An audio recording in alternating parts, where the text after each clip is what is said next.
Hello, thanks for checking out this video. The title of my video today is actually a question, and that question is, how do I have reasonable dialogue with religious people? And I'm actually looking for feedback on this, both from religious people and secular people. I personally am a very secular person, and I consider myself an amateur philosopher. And so most of my beliefs, I try to have them based in some sort of objective reasoning that I can share with other people. For example, math is objective. I can say to somebody 2 plus 2 is 4, and if they disagree with me, I can say they're objectively wrong, and I feel I can show why or prove why. So then I can have an opinion like my opinion is better than yours because I'm right and you're wrong. There are a lot of other types of opinions that are subjective, obviously, and a lot of people seem to have a hard time distinguishing between objective facts and subjective opinions and stuff. And this Charlie Kirk incident has brought up a lot of debate, and it's made me realize that there's a lot of different levels of understanding of how human psychology works and human morality and the way we think about things. I have an acquaintance that I've been debating with a lot who's a very hardcore Protestant Christian, and recently in one of the comments on my videos he accused me of not understanding him very well, and I personally don't think that's true. I think I understand him pretty well when it comes to what he's doing with religion and stuff in different ways. Studying religion has been a passion of mine for decades. This is a book by Jonathan Haidt, The Righteous Mind, Why Good People Are Divided by Politics and Religion. And it's a pretty thick book, and there's a bunch of stuff that goes into the moral matrix and stuff. Jordan Peterson talked about some of this before. I'm not going to summarize it all, but one of just the basic key takeaways from studying moral psychology that I got out of this book that's really fundamental, it's very important to understand human nature, is that for most people, moral reasoning is primarily instinctual and not rational. And rationalizations that people give for a lot of their moral reasonings are secondary to what's called like an instinctive feeling. And good examples of this are conservative views on homosexuality and also conservative views on abortion. These are these weird gray areas of reality that people's opinions on them become very arbitrary and subjective. And for a lot of people, they'll that are opposed to abortion, for example, what we learned through moral psychology, doing tens of thousands of surveys and talking to people and doing all this research and data, was that like for a lot of people, eventually they'll get to a point where they admit that they know something, they feel something is just fundamentally wrong, even though they can't rationally justify why. And that just shows that's an instinct and not an actual objective rational opinion to have on something. And so part of the personal development and evolving as a mind is learning to recognize that primates like we are involved, in my opinion. This is where things are going to get complicated for talking with Christians, for example. Human beings, I'm not a materialist atheist, even though I'm a very secular person. I'm more of a philosopher, and I'm primarily obsessed with the phenomenon of consciousness, subjective experience, and free will. And I don't think that can be accounted for in a materialist paradigm. So depending on what semantics you want to use, you could say that I'm a very, first and foremost, I'm an agnostic person. I think perception is a gamble, and all my theories are just theories, not hard beliefs. But primarily, I do have this deep intuition that consciousness is a primary part of the universe, and that the universe is somehow evolving ways of examining itself through itself. And I have my own metaphysical beliefs that are not materialism, but that's separate from the fact that I'm not into religion. I'm not into dogma or ritualistic behavior or trying to force my ideas onto other people. And when I talk about them with other people, I acknowledge that they're just ideas mainly, and I show people evidence for things, for phenomenon that I'm obsessed with studying, and things that other great minds have come to recognize in some way, like Jung's collective unconscious, right? Like I too believe in that, and there's no real way to test that scientifically at this point. So there's a lot of things that that really I think are valid ideas, but they're not in the category of this is a true thing. It's still in the maybe pile. This all comes back to like religion. Part of evolution is just being able to overcome your instincts. Because our mind, what I was saying, is basically the product of evolution. And a lot of our instinctual thoughts are the product of our evolutionary past for an environment that we're not in anymore. So there can be things that we've evolved to have traits and both physical and mental that are maladaptive at this point, because evolution in life is about adaptation. So we have to be able to recognize things that don't serve us anymore and then overcome them and sort of progress, evolve. And religion is something that when you look at human evolution in the big picture, like from the beginning of human civilization, our evolution into modern humans and into what we are now, you realize that we have evolved to be fundamentally a religious species. This is one of the things that Karl Marx underestimated, because he was writing in the 1800s before we had a lot of data and experience to understand this. That atheists need to really appreciate that for most human beings as primates, like, we run on software, and we've evolved to kind of need religion to provide us with meaning to operate. So a lot of people, like, if they're not sufficiently bright enough to overcome their instincts, they have to be programmed. And so religion is very necessary in a way for social control, to civilize people, but it's something that's been evolving over time. And so you can study it in a secular way, and it's fascinating. I love to study beyond moral psychology. That's one thing I think everyone should study. There's also biology of morality. So, like, some people are predisposed biologically to just be very religious, and other people are programmed to basically not be religious at all, or don't have those genes. So their inability to understand or really resonate with religious people is, it's literally hindered by their biology. My view of a human being is a lot more complex than a normal uneducated person who's a Christian, who just believes in creationism, and that the human being and mind just kind of instantly sprung into creation instead of having a whole history that's shaped what it is, right? And pragmatically, you have to take that into account when you're talking about what a modern human is, and politically and all this other stuff. Because, for example, I politically am a very sort of secular left-wing person, in that I believe in, like, freedom. I don't have any real labels. I want to use the word anarchist or anything like that. I have just lots of influences, and I have some personal values, try to, don't cause suffering to other people.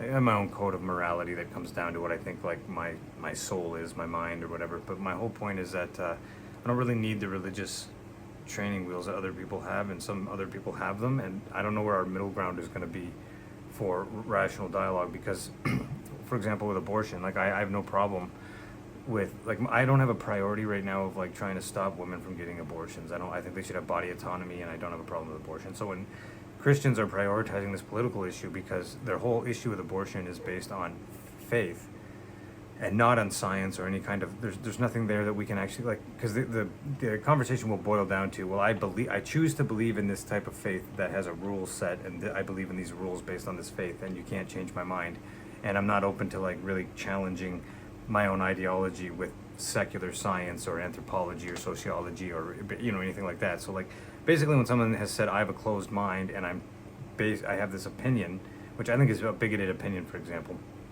and there's no way to, like, argue against it, because I just have faith in this Bible and my God says so. Like, I don't actually know, like, I want to respect other people's opinions, and I believe in a free and open society. It's not like I would ban religion. I just don't know how to talk rationally with these people, especially when there's a disagreement or a conflict, because I can be rationalized with. My mind can be changed in a lot of ways. And I'm not saying that, I definitely deeply believe in separation of church and state, and I'm not looking for, like, the society to have an atheist paradigm per se, because part of the human experience is needing some way to deal with the sublime and the non-rational aspects of human reality, right? I totally appreciate that. Spirituality is basically fundamentally important and meaning to human beings. So I'm not suggesting that, like, society can just go from being completely religious to, like, atheistic. But what I think we do need to do, actually, as primates, is basically evolve a new type of spirituality that is more unifying and based in love. And because for whatever other arguments we can have, like, modern religion is an institutional political tool, and most, for example, like, the church's opposition to abortion really comes down to the fact that historically they see women as objects and baby makers, and they want to grow their numbers because they're a competing tribe politically with something else. And if you give a woman abortion, you might kill the woman, or you might ruin her chance to have, well, you will ruin her chance, basically, historically, to have more babies. And the whole point of the Catholic Church or these other Christian institutions is to grow their numbers for political power. It's not about, like, actual, like, spirituality or reducing suffering or anything like that, because this will come back to this irony that I have when I debate with a lot of Christians, especially Catholics and stuff, and they'll say, well, we're not the same, Alex. I believe in God and you don't, so that's why this is actually important to me. That's not necessarily true at all. Like I have an emotional, intuitive kind of belief in this higher power often, but it's not that I don't have a moral inner compass. It's actually the opposite. It's usually I find that these Catholics that I'm debating with seem to not have any natural empathy. They seem to have they're just cold and stiff and kind of they're all about the rules, and it's an interesting psychology, which I appreciate. I kind of understand where they're coming from. There's a lot of people out there who just for psychological and biological reasons we're not going to be able to agree on stuff, and I'm not going to be able. I don't understand I view the Bible as something a document that's been added and edited to by many people, an evolved thing, and with a whole mix of things. So there's a whole bunch of interesting truth in the Bible, and I think esoteric wisdom that's been in there, and I see it as literature and all kinds of stuff, right? And a lot of things I like about the Bible, things I could criticize, but ultimately it isn't. I don't, I'm worried about this right-wing conservatism that's coming up that's going to try to justify all kinds of weird shit in the name of religious intolerance. And this brings up the whole paradox of tolerance again. It's like, what level of tolerance should an open society have for a religion that's fundamentally based in principles of inequality? And the guy that I've been talking with a lot, for example, another belief he has is that patriarchy is like a product, it's inherent in creation, and that women's purpose is to have babies and reproduce and to follow God's law, and that they are inherently supposed to be submissive to men and stuff like that. Stuff that I completely think is fucked up. And it brings up quite, I think a lot of this projection. We could talk the history of patriarchy and the evolution of patriarchal cultures and all that stuff. It's actually really, really fascinating once you get older and more mature and you can kind of look at it more objectively. It's really interesting, and all this stuff I think should be considered, because again, for people who are fundamentally religious, most of the world's actual conflicts are about under the surface on the surface about religious conflicts, and how people respond to what their empathy responds to. Like this guy that I've been talking with, this Christian guy, he doesn't care at all. He doesn't even acknowledge that there's a genocide going on in Gaza, and he's way more concerned with criticizing my of socialist countries, and so even my endorsement of Cuba. And he always kinds of brings us back to Stalinist Russia, even though I'm not a Marxist-Leninist, and wants me to acknowledge how bad the Christians were treated and that and stuff, and instead of focusing on what's happening right now in Gaza. And I think that that's literally a combination of race and religion. He just doesn't give a shit about brown Muslim kids. The other key takeaway too about this is the thing I forgot to mention, your moral psychology, right?